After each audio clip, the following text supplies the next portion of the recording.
नमस्कार। आज हम एक बहुत ही दिलचस्प विषय पर बात करने वाले हैं, द्वारका। भगवान कृष्ण की वो नगरी जिसके बारे में हमने कहानियों में सुना है। जी। क्या ये सिर्फ एक कहानी है या फिर समुद्र की गहराइयों में वाकई कोई राज छिपा है? हाँ, ये सवाल सदियों से पूछा जा रहा है। हमारे पास कुछ स्रोत हैं जो इसी सवाल की आप कह सकते हैं पड़ताल करते हैं। बिल्कुल।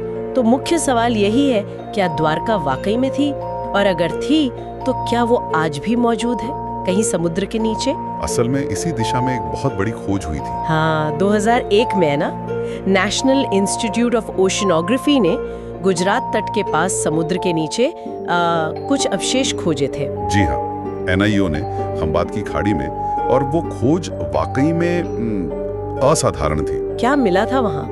मतलब विस्तार से बताएं तो। देखिए, वहाँ समुद्र तल पर करीब 30-40 मीटर नीचे मानव निर्मित संरचनाएं मिली। अच्छा। और ये कोई छोटी मोटी चीज नहीं थी, जैसे पूरा शहर बसा हो वैसे अवशेष थे।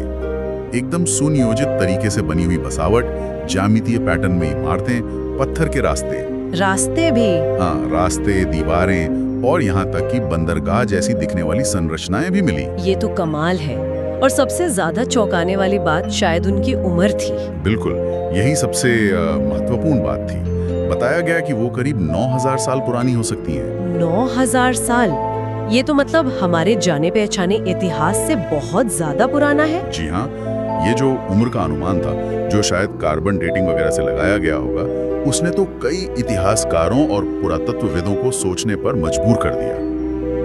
अगर ये सही है तो उस इलाके में शहरी सभ्यता की शुरुआत हजारों साल पीछे चली जाती है। तो ये इस बात को बल देता है कि शायद महाभारत सिर्फ एक कहानी ना हो। हाँ, ये उस संभावना को बहुत मजबूत करता है कि महाभारत, जिसे हम अक्सर सिर्फ महाकाव्य मानते हैं, उसमें शायद ऐतिहासिक घटनाएं भी दर्ज हों। मतलब ये सिर्फ कुछ पुरानी ईंटें मिलना नहीं है, ये तो हमारे अतीत की पूरी समझ पर ही एक तरह का सवाल उठा सकता है। बिल्कुल। देखिए, पारंपरिक तौर पर हम मानते हैं कि भारत में शहरीकरण सिंधु घाटी सभ्यता से शुरू हुआ, जो करीब 4000-5000 साल पुरानी है। हाँ। लेकिन 9000 साल पुरानी इतनी व्यवस्थित संरचनाएं मिलना, ये तो पूरी समय सीमा को ही चुनौती देता है। तो इसीलिए कुछ वैज्ञानिक कह रहे हैं कि हमें अपना इतिहास शायद फिर से लिखना पड़े। जी, कुछ विद्वानों का यही मानना है कि हमें प्राचीन भारत के इतिहास को, खासकर शहरों के विकास की कहानी को दोबारा जांचना पड़ सकता है। ये खोज उस तरफ एक बहुत मजबूत इशारा है। और फिर वो कहानी याद आती है, कृष्ण जी के देह त्याग के बाद समुद्र ने द्वारका को अपने अंदर समा लिया था। क्या ये जो खोज हुई है, ये उस कहानी से कहीं जुड़ती है? हाँ, यहीं पर बात सबसे दिलचस्प हो जाती है और थोड़ी पेचीदा भी। अच्छा।